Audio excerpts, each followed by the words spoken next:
Wala nang maraming paligoy-ligoy pa, diretso sa punto na. Maiksi lang ang komentaryo, pero diretso sa punto. Maraming kuro-kuro, may tiwali, may totoo. Dito, sa puntong diretso tayo. Punto, diretso. Medyo matindi itong si Ombudsman na Boying Rimulya. Matindi itong si Ombudsman Boying Rimulya, walang patawad Walang patawad. Kahit bumaliktad na raw si Orly Gutesa, wala, itutuloy pa rin daw ang kaso kay former Speaker Martin Romualdez. Yan ang mga kabunyog. Sabi ng kampo ng Ombudsman, mayroon pa daw silang 28. Ganun mayroon pa daw silang 28 na testigo laban kay dating Speaker Martin Romualdez. Kaya tuloy daw ang kaso. Wala daw yung epekto. Inihayag ng Office of the Ombudsman na mayroon pa silang 28 mga testigo na handaan nilang magbigay ng direkta at mahalagang impormasyon sa umano'y mga transaksyon kaugnay sa kasong iniimbestigahan laban kay dating House Speaker Martin Romualdez. Kasama umano sa mga ito ang ilang active, uniformed personnel na sumailalim sa legal na proseso.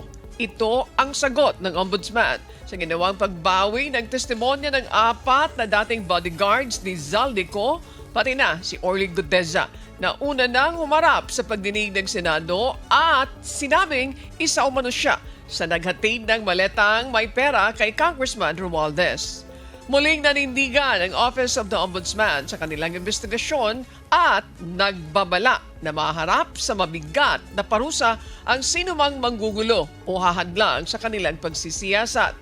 Ayon pa sa Ombudsman, hindi na bago ang mga ganitong recantations sa high-profile cases, ngunit hindi naman anila umiikot ang investigasyon sa isa o iilang testigo lamang.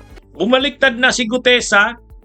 Yan ang balita nung nakaraang araw, pero biglang naglabas ng statement ang Office of the Ombudsman, hindi raw matitigil ang kaso kay dating Speaker Martin Romualdez kahit pa bumaliktad si Gutesa.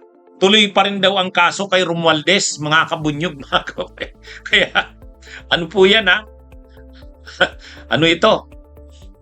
Medyo sa totoo lang, iba-iba ang mga reactions. Iba-iba ang mga reactions. Yung mga loyalista, ng administrasyon, marami rin kasing mga loyalista sa administrasyon, loyal sila kay PBBM, loyal din sila kay Martin Romualdez. Mayroong mga ganon, mga kabunyog, mga kababayan. Marami sa mga pro-Marcos na loyalista ay loyalista rin kay Romualdez.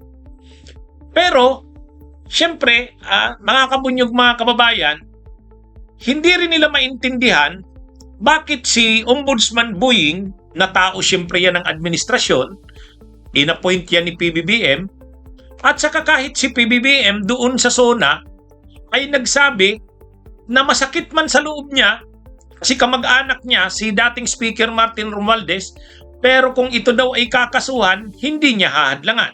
Kaya medyo nalilito ang mga loyalista ng administrasyon. Kasi siyempre may mga loyalista ang administrasyon, loyal sila kay PBBM pero loyal din sila kay Martin Romualdez.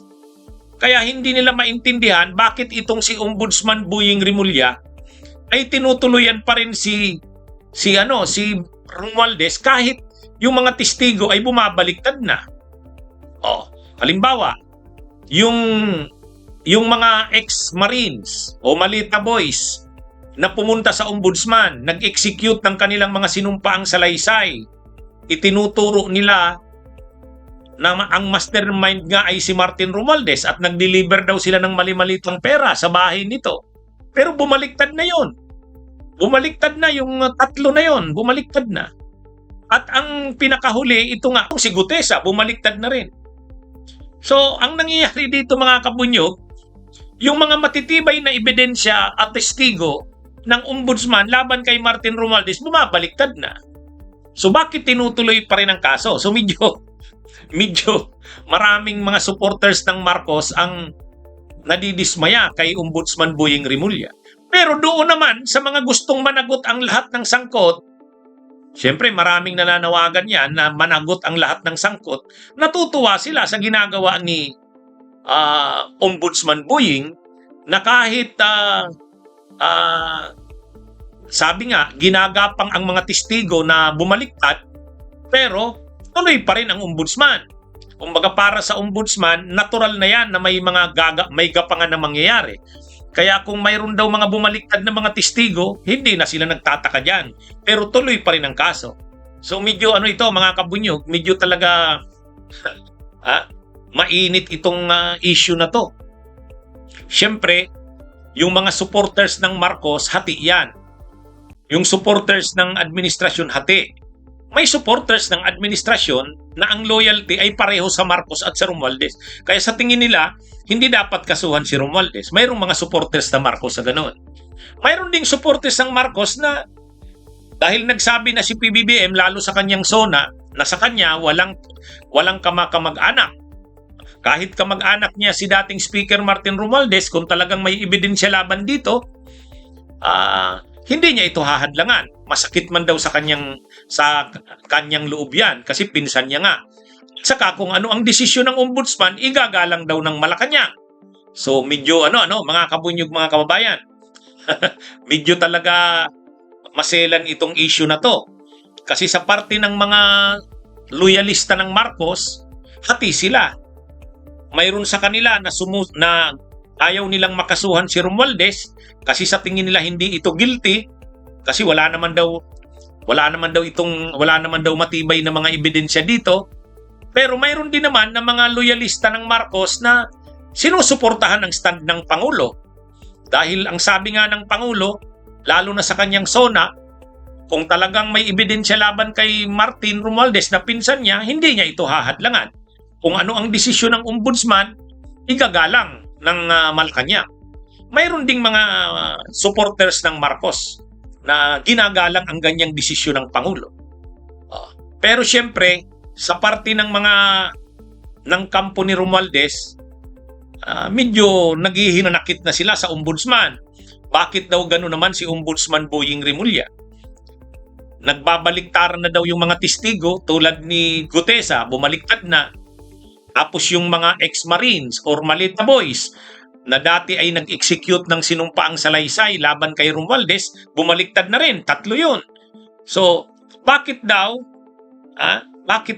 tuloy pa rin ang pagsampa ng kaso? So, medyo yan ang kini-question sa ombudsman. Pero ang sabi ng ombudsman, basta sila, anuman ang mangyari, tuloy pa rin ang kaso laban kay Martin Romualdez. Kasi hindi na daw sila nagtataka na yung mga nagbaliktad na yan ay normal na yan. Ang sabi nga ni Ombudsman Boying mismo, ang gumapang dyan ay si Romualdez o mga abogado ni Romualdez o mga strategists ni Romualdez. Direkta talaga yan ang pinangalanan ni Ombudsman Boying, mga kabunyo. Sabi ni Ombudsman Boying, sino bang manginginabang diyan sa pagbaliktad na yan? O, syempre si Romualdez. So, sino ba ang gumapang diyan? Syempre si Romualdez. Yung kanyang mga abogado o yung kanyang mga tao, galamay, o kanyang mga strategists. Kaya mga kabunyog, mga kababayan, medyo mainit itong usapin na ito ngayon. Kasi nagbabaliktaran yung mga testigo pero ang ombudsman tuloy pa rin. Tuloy pa rin. Bunyog, halikan na kasama ka. Bunyog, kapag buklod ay may pag-asa. Luzon, Visayas, Mindanao, isa ang pananaw. Sa bagong Pilipinas ang bunyog isisigaw.